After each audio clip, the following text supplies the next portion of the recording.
Hello, and welcome to Canadian Quadders Review. I'm Mark, and today we're back again at Valley Moto Sport in Kelowna, BC, Canada, and we're checking out this 2020 Alterra 700 from Arctic Cat.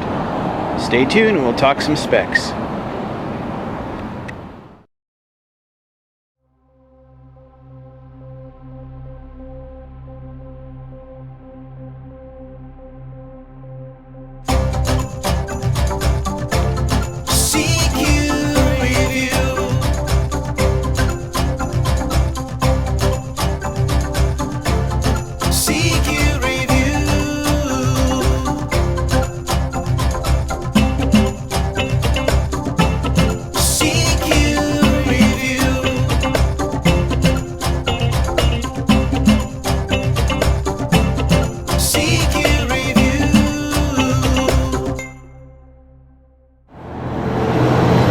So this cool looking quad has got a 695cc engine. It's liquid cooled, single cylinder, and they call it a closed loop EFI engine.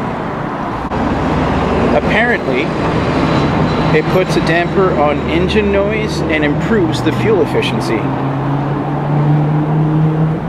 It's got a double A-arm front and rear suspension with adjustable shocks, 10-inch front and rear wheel travel, and it's got 11 inches of ground clearance. It's got 1,050-pound towing capacity. This one does come with power steering, which is always a bonus to have. And I also like the fact that it actually has the steel tube racks. Some other Alterra models inside the store have actually got plastic molded racks, which I don't care for too much. Here you can hook on bungee cords anywhere you want. It's much more practical to have a metal rack, in my opinion. It'll come with these Carlisle Trail Pro tires.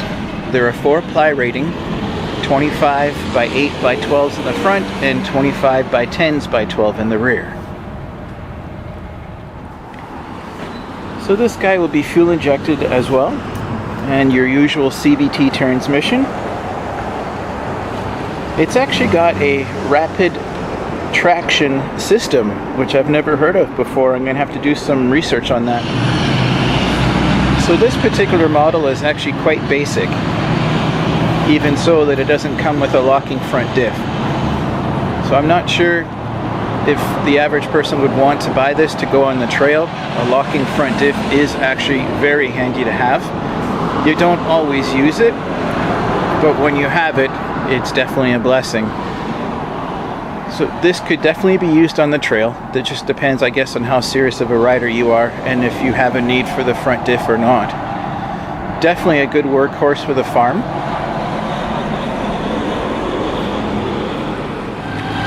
The front rack on this guy will carry 100 pounds. The front rack on this guy will carry 45.3 kilograms or 100 pounds. The rear rack will carry 90.7 kilograms or 200 pounds.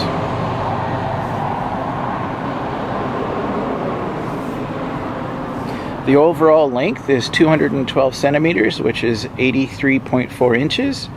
The overall width is 123 centimeters or 48.5 inches. The overall height is 125.7 centimeters and 49.5 inches. And the weight of this machine is 317 kilograms dry, 699 pounds. The wheelbase is 132 centimeters or 52 inches. Fuel capacity is 21.6 liters or 5.7 gallons.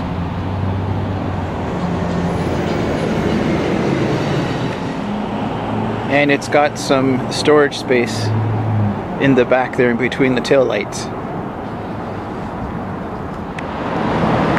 So we'll have your selectable 2- and 4-wheel drive on this machine, but there is no locking front diff. It does have a 2-inch receiver for a trailer hitch in the back, which is excellent.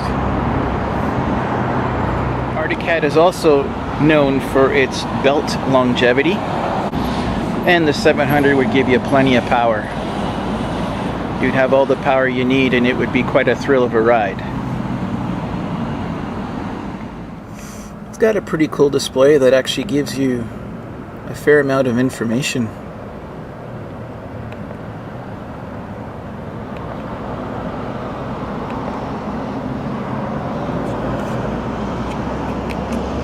Give you your clock as well. Tells you what gear you're in, and of course your odometer. Got a 12-volt power supply there, which is kind of cool. And of course where your key goes. This is interesting. I've never seen one of those before. So you would pull it for 4-wheel drive and pull it again and it goes back down to 2. And your typical controls over here, your headlights, starter button, your override, and your kill switch. It's missing storage up front though. I find that so handy, and I'm surprised they didn't put anything on here.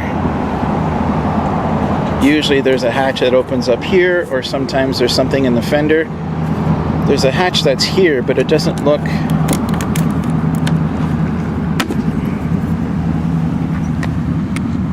I don't think that's just for fuses. That's not a storage compartment. You have a little hatch over here to get at your coolant.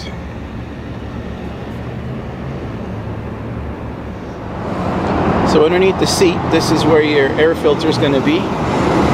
Pouch for tools, and I imagine your battery is going to be under there.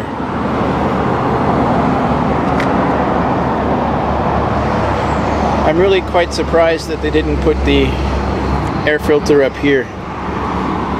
That's kind of the new way of doing things as far as ATVs are concerned, so I'm really surprised they didn't go ahead and do that like everyone else.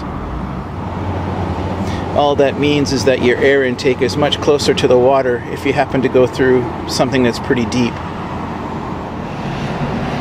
So all in all, it seems to be a half decent bike. I'm a little disappointed on the lack of features with this particular model. You would think in this day and age, and the cost of things, that, you know, your bare basic model would have a little bit more features than this. But like I said, for something around the farm, just to go down the trails or just to do some minor fishing or something, this would be okay.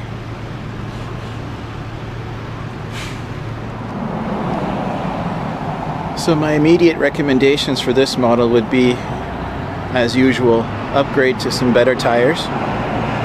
These will get you by, but a radial 6-ply will definitely improve your ride, give you some longevity and better traction. And definitely buy yourself a winch as well. There's room for it in the front. It's a handy tool to have. You never know when you're going to need it. So once again, guys, I so appreciate you checking out my channel and taking the time to see these videos. Please hit the subscribe and like button. It helps me out huge. And pass the word around if you feel somebody else could benefit from this information. And I guess we'll see you sometime next week. I don't know yet what machine I'll have for next week, but I will definitely work on something for sure. Thank you again for watching, and we'll see you then. Tune in next week, and we're going to be talking about those 2020 KTM 250 XC TPI. We'll see you next week, and we'll talk some specs.